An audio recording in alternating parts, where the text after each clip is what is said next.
right, good afternoon, YouTube and gaming folks out there. This is Game Tourney Forever coming back, day two, second video of this new, YouTube experience that I'm trying here. Uh, in terms of the work hunt, I finished a resume today, got it all squared away. Still got to get it converted to PDF.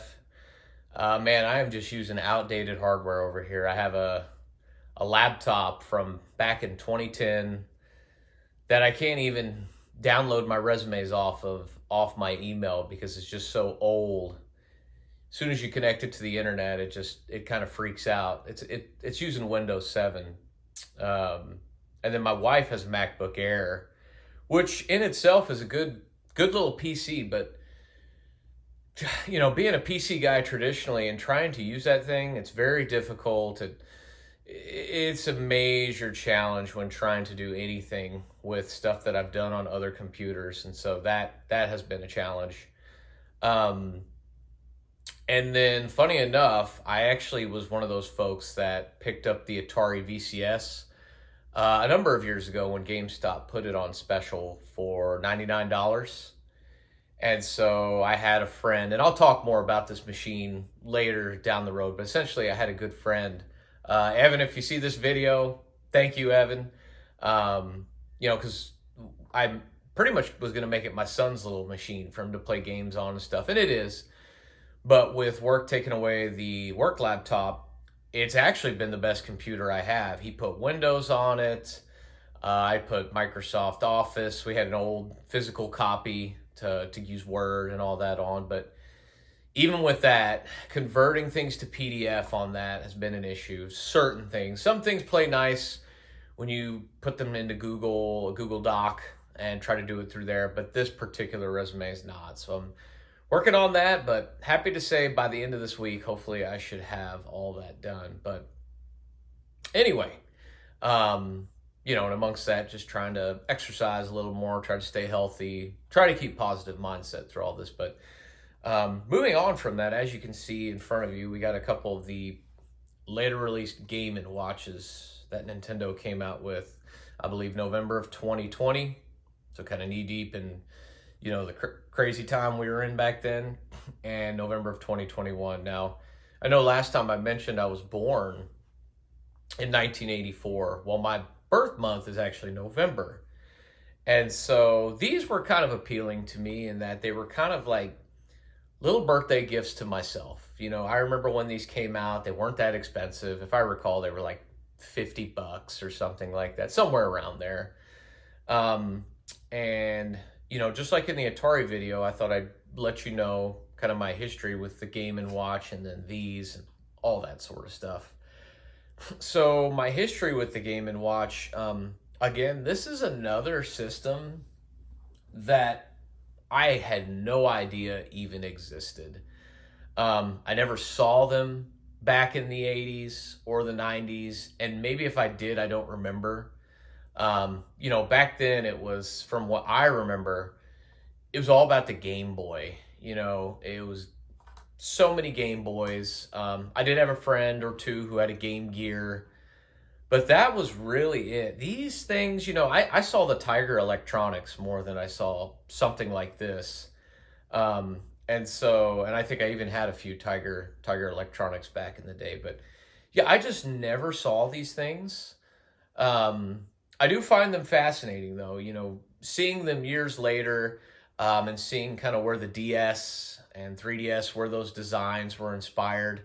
I really think these were really ahead of their time in terms of, their design and the way they looked, and some of the value you got out of them. I know some of them are pretty collectible today, but all I have are the new ones. I never went back and bought any of the old ones. I just, I don't know. Handhelds haven't always been my, primary sort of systems I've kind of gone for or into, but some things I like. But yeah, so that's kind of my history on these. Now, in terms of these themselves, the Mario one came out first, and I love the little packaging. It's got the little clear coat here, and you can open it, and it's got the Game and Watch inside, and it's got the a few more details on the back. Um, and then the Zelda one, very much the same. It's got the little clear coat and some of these on the back here as well. One thing I will say about these two, this one was packaged way better on the inside. This one has like a white sort of sleeve where you tuck the system in and then it like folds down and where your power cable is. It's a real pain to get in and out of this box. I actually dealt with it trying to get it out. I did pull the systems out, so I can show those off here in a second. Um, the Zelda one, they did a great job. It looks nice. It's like a black looking sort of Zelda cardboard, and the system just sits right on top. Very easy to get out, very user friendly. Much better packaged on this one.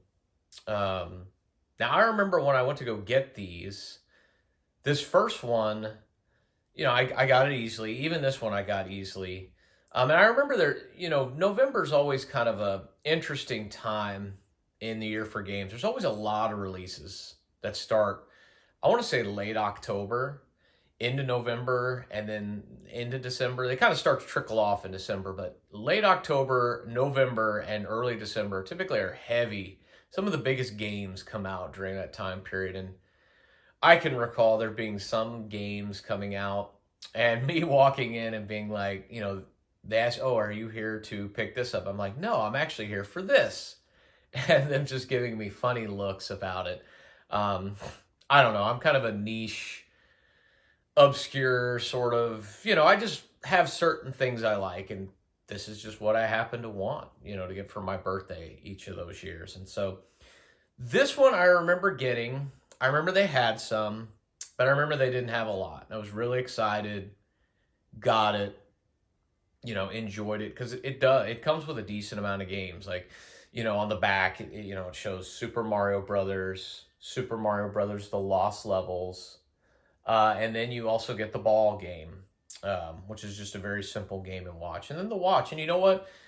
If you actually use this thing for what it's, what it describes, a Game and Watch, it is pretty handy. Like, I don't wear a watch.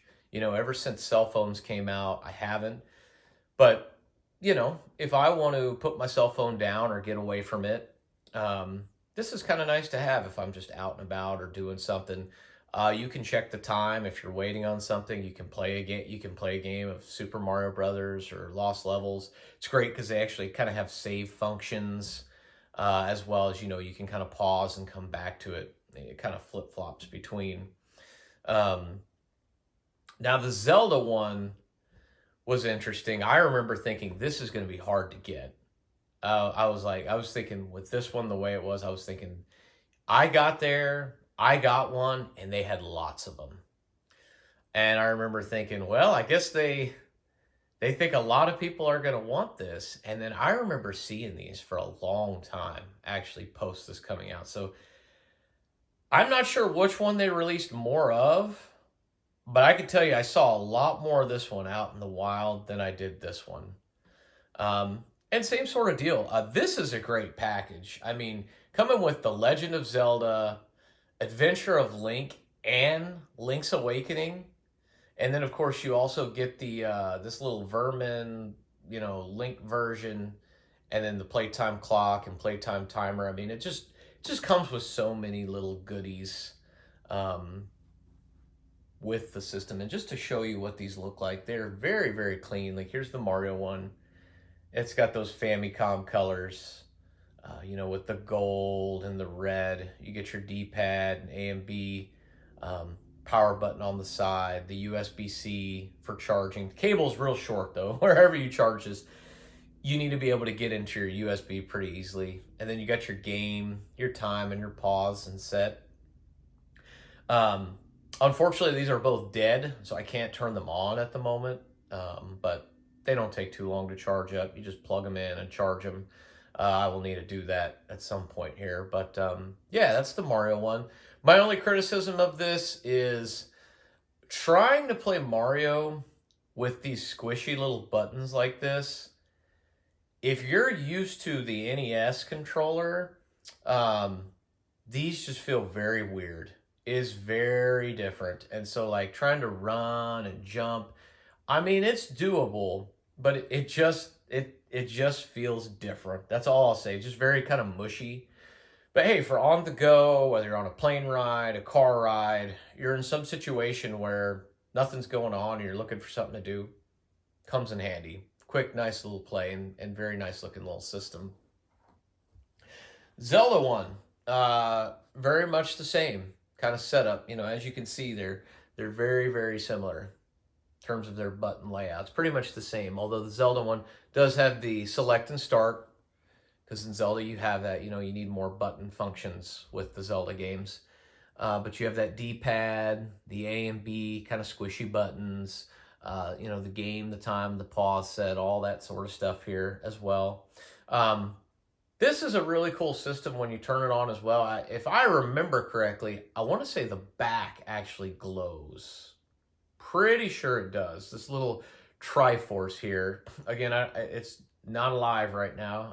I just pulled these off the shelf. I didn't have enough time to charge them or anything, but yeah, it's really, really neat when you turn this on. This is another really good one in that they're adventure games. Really good on the go. You can play wherever.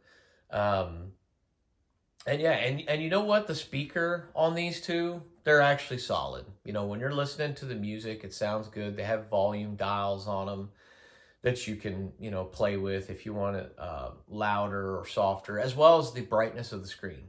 You can kind of do the same thing with that.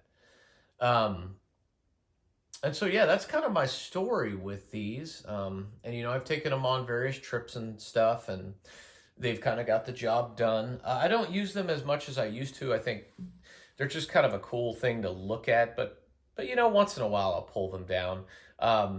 Do I think Nintendo will ever do any more of these? I don't know. Who's to say? You know, the last time they did one was 2021. That was quite a while ago. So it's 2, 3, 4, a little over 3 years ago. So I don't know. I don't think this one did as well as this one, hence why I saw them all over the place. So I don't think they are going to do one. If they do, great. I think that'd be very neat. You know, depending on what it is, I may or may not pick one up. They definitely have a lot of other franchises out there that I think they could pull this off with, you know, with NES games and the Game Boy games and things of that nature.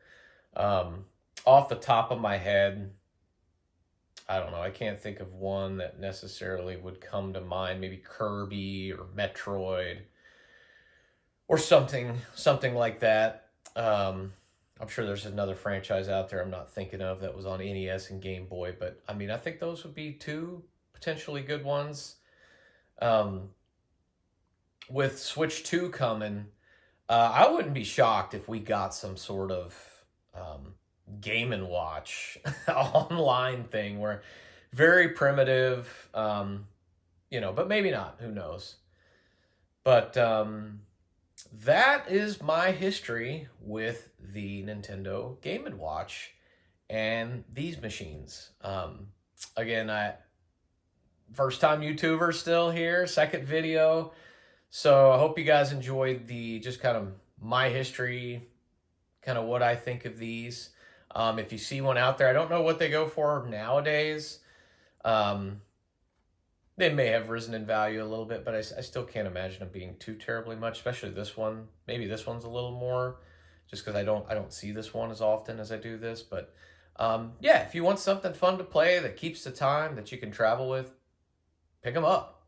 But until next time, you guys, y'all have a great one, and we'll catch you later.